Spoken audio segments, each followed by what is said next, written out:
Hello दोस्तों, मैं आज जो एक कहानी सुनाने जा रहा हूँ वो इंस्पेक्टर अरुण चौधरी की कहानी है। तो चलिए कहानी इंस्पेक्टर अरुण चौधरी की जुबानी सुनते हैं। मेरा नाम इंस्पेक्टर अरुण चौधरी है।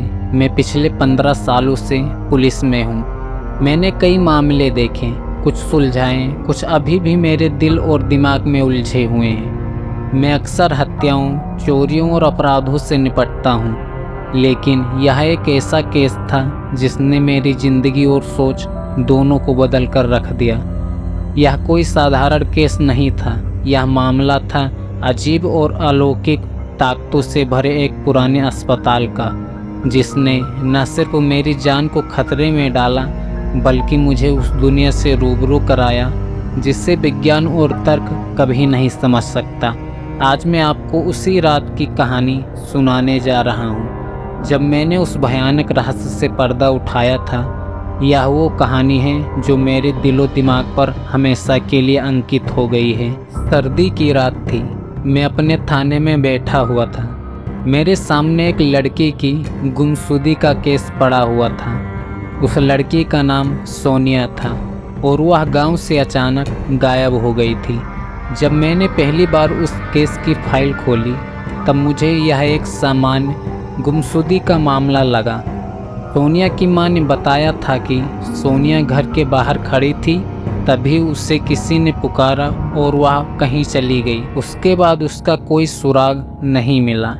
मैंने अपने कैरियर में इससे भी मुश्किल केस देखे थे, लेकिन यह केस अलग था। कुछ था जो मुझे अजीब सा महसूस हो रहा था। गांव के लोग कह रहे थे कि सोनिया को किसी बुरी आत्मा ने पकड़ लिया है। मैं शुरू में इन बातों को तवज्जो नहीं देता था, लेकिन इस केस में सब कुछ बदलने वाला था। एक रात जब मैं थाने में इस केस की फाइलें देख रहा था, तभी एक औरत मेरे ऑफिस में आई। उसका चेहरा घबराया हुआ था और उसकी आंखों में एक अजीब सा डर था। उसने मेरे सामने आकर सिर्फ एक ही बात कही, वह अंधेरे में है। मैं समझ नहीं पाया कि वह किसकी बात कर रही है।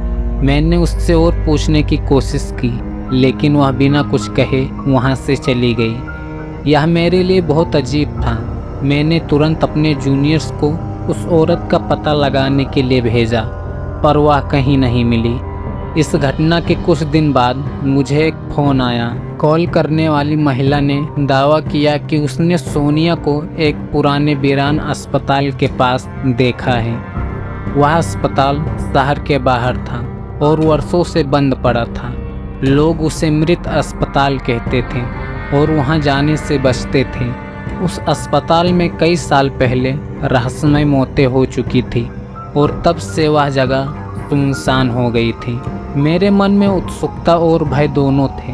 मैं अपनी टीम के साथ उस अस्पताल की ओर बढ़ा। वहां पहुंचते ही हमें कुछ अजीब महसूस होने लगा। ऐसे लग रहा था जैसे वह जगह किसी प्रेत आत्मा का निवास हो। दीवारें टूटी थी, फर्श पर धूल की मोटी परत जमी थी और हर कोने में अंधेरा छाया हुआ था। जैसे ही मैं अस्पताल के अंदर गया, मेरी नज़र एक पुरानी पेंटिंग पर पड़ी। यह वही औरत थी जो कुछ दिन पहले पुलिस स्टेशन आई थी। मैंने कहा, यह कैसे संभव है? उस औरत का यहाँ क्या रिश्ता था? तभी अचानक अस्पताल के अंदर से एक चीख की आवाज़ आई। वह इतनी भयानक थी कि मेरे साथियों के अंदर डर का माहौल बन गया। हम आवाज़ के पीछे दौड़े और एक कमरे में पहुँचे। कमरे के एक कोने में सोनिया बैठी थी। उसकी हालत बेहद ख़राब थी। उसके हाथ में एक लाल रुमाल था और उसकी आंखों में गहरा डर था, मानो उसने कुछ बहुत भयानक देखा हो। मैंने उसे पुकारा, लेकिन वह एकदम शांत थी, जैसे उसे कुछ सुनाई ही नहीं दे रहा था। तभी कमरे की दीवारों पर अजीब निशान उभरने लगे। ये निशान ऐसे थे जैसे किसी ने खून से कुछ लिखा हो, पर उस भाषा को कोई समझ नहीं पाया। यह दृश्य हमारे सामने हो रहा था और हम सबके दिलों में खौफनाक डर भर गया था। सोनिया को उस स्थिति में देख मैं और मेरी टीम असमंजस में थे। तभी हवा का एक झोंका आया और मेरे सामने वह औरत फिर से प्रकट हो गई। उसने मुझसे कहा, यह रुमाल उसकी आत्माओं का बंधन है।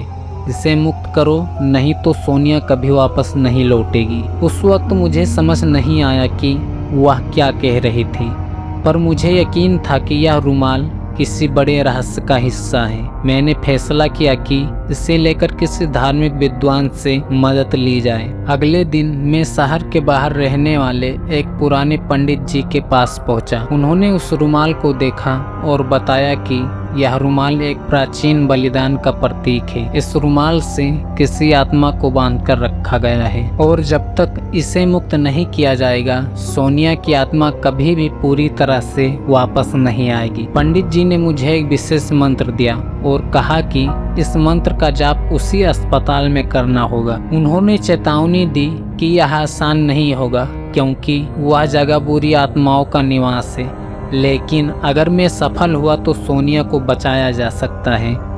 मैंने अपने टीम के साथ फिर से उस अस्पताल का रुख किया। जैसे ही हम अंदर पहुंचे, माहौल और भी डरावना हो चुका था। हर कदम के साथ ऐसा लग रहा था जैसे कोई हमें देख रहा हो। मैंने पंडित जी द्वारा दिया गया मंत्र पढ़ना शुरू किया। जैसे ही मंत्र शुरू हुए, पूरे अस्पताल में अजीब घटनाएं होने लगी। दीवारों से खून बहने लगे और हवा में अजीब सी गंध फैलने लगी। तभी एक भयंकर चीख के साथ सोनिया की आत्मा वापस लौट आई। उसने एक आखिरी बार चीख मारी और फिर बेहोश हो गई। अस्पताल में सब कुछ शांत हो गया। हमें एहसास हुआ कि हमने उस प्रेत आत्मा के बंधन से सोनिया को मुक्त करा दिया। इस घटना के बाद मैंने उस अस्पताल को हमेशा के लिए बंद करवा दिया। मुझे पता था यह जगह सामान्य नहीं थी। यहाँ आत्माओं का एक रहस्यमयी संसार था जिसे तर्क या विज्ञान कभी नहीं समझ पाएगा। लेकिन एक बात मैं समझ चुका था, दुनिया में कई चीज़ें हैं जो हमारी समझ से परे हैं। मैंने बहुत से केस सुलझाए हैं, लेकिन यह केस हमेशा मेरी यादों में रहेगा, क्योंकि यह केवल एक केस नहीं था, यह एक अनुभव था जो मुझे उस दुनिया की झलक दिखा गया जिसे हम देख तो सकते हैं लेकिन कभी समझ नहीं सकते। तो दोस्तों, कहानी कैसी लगी कमेंट में बताएं, और अगर आप चैनल पर नए हैं तो हमारे चैनल को सब्सक्राइब करना ना भूलें। तो चलिए फ्रेंड्स, मिलते हैं फिर एक नई हॉरर स्टोरी के साथ।